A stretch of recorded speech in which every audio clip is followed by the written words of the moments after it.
Faso nous a montré la voie. Le Burkina Faso nous a fait savoir que l'intimidateur peut être vaincu.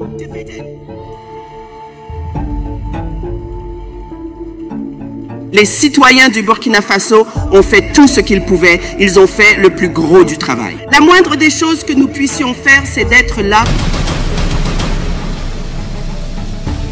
Peuple du Burkina Faso, l'ensemble du gouvernement du Burkina Faso, aux citoyens du Burkina Faso, nous voulons remercier. Nous voulons vous remercier de nous accueillir une fois de plus chez nous au Burkina Faso.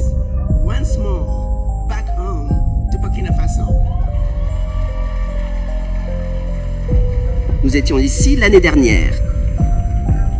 Nous étions 130.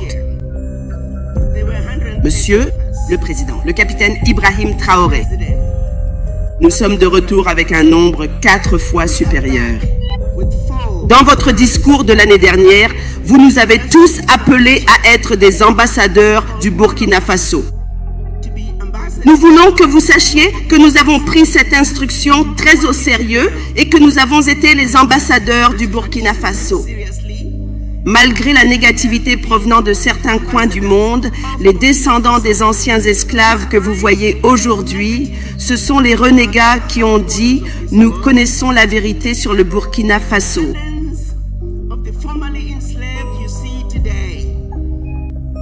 Et que personne ne va nous dire de ne pas rentrer chez nous au Burkina Faso.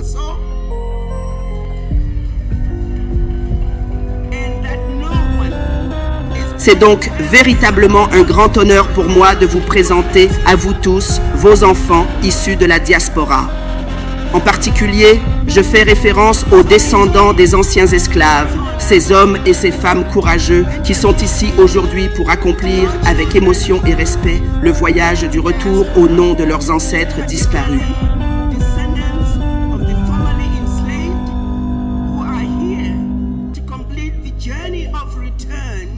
Lorsque les enfants d'Afrique ont été arrachés à l'Afrique comme esclaves, tout ce qu'ils ont toujours voulu, c'était de rentrer chez eux. Alors, ici même au Burkina Faso, nous avons un président qui comprend qu'il est triste qu'après plus de 400 ans, aucun chef d'État africain n'ait appelé les enfants de l'Afrique à revenir chez eux. Le président Ibrahim Traoré lance cet appel.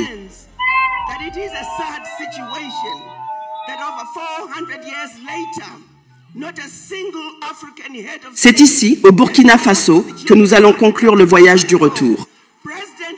Et vous tous, vous apportez avec vous les esprits de vos ancêtres pour les ramener au repos ici même, au Burkina Faso. Alors, Monsieur le Président, nous sommes ici pour montrer notre solidarité avec les nations du Sahel.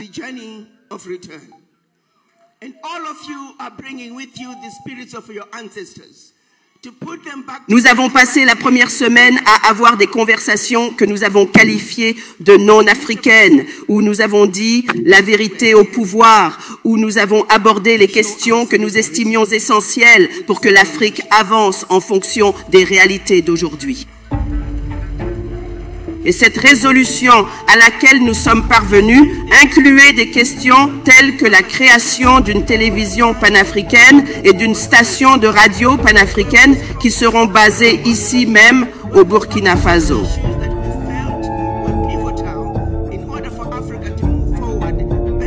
Nous avons estimé que c'était un bon point de départ pour contrer la négativité véhiculée par les médias occidentaux. Nous devons déconstruire les mensonges. Nous devons déconstruire la désinformation. Les enfants d'Afrique, qu'ils soient sur le continent ou dans la diaspora, méritent de connaître la vérité, rien que la vérité.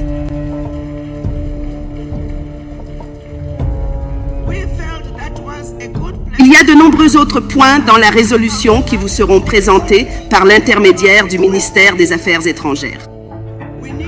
Mais dans notre résolution, nous étions engagés. Et nous montrons notre solidarité. Et nous faisons savoir au monde entier, en tant que front uni de la diaspora africaine, que nous soutenons ces nations courageuses.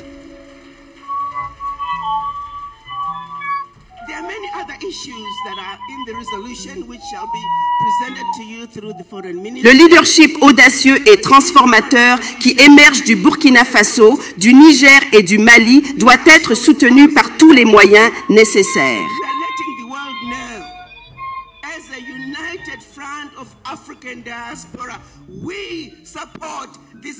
Votre Excellence, Monsieur le Président, en tant que mère, en tant qu'épouse, en tant que fille, vous représentez tout ce que nous avons toujours désiré chez un homme africain.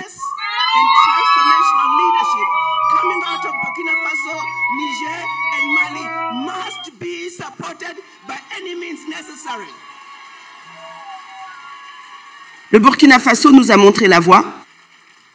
Le Burkina Faso nous a fait comprendre que l'intimidateur peut être vaincu.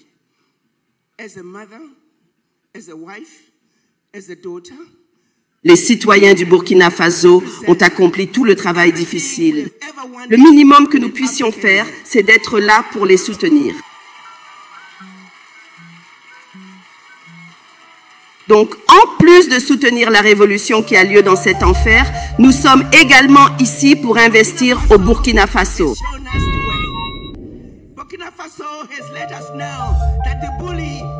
Et comme l'a dit le révérend Mapanga, j'espère que certains d'entre vous trouveront des épouses et des maris ici même au Burkina Faso.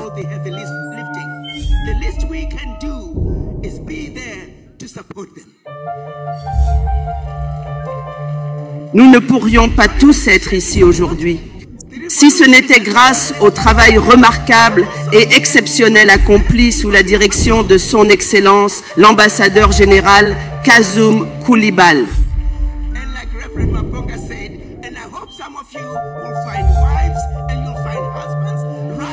Son Excellence Kassoum Coulibaly, à travers la mission du Burkina Faso à Washington DC, a rendu possible ce qui semblait impossible pour que vous soyez tous ici aujourd'hui.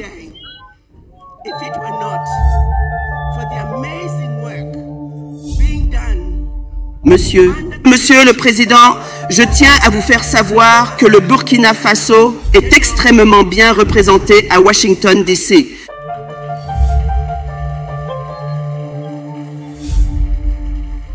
Et également de l'ambassade au ministère des Affaires étrangères, notre accueil n'a été que magique.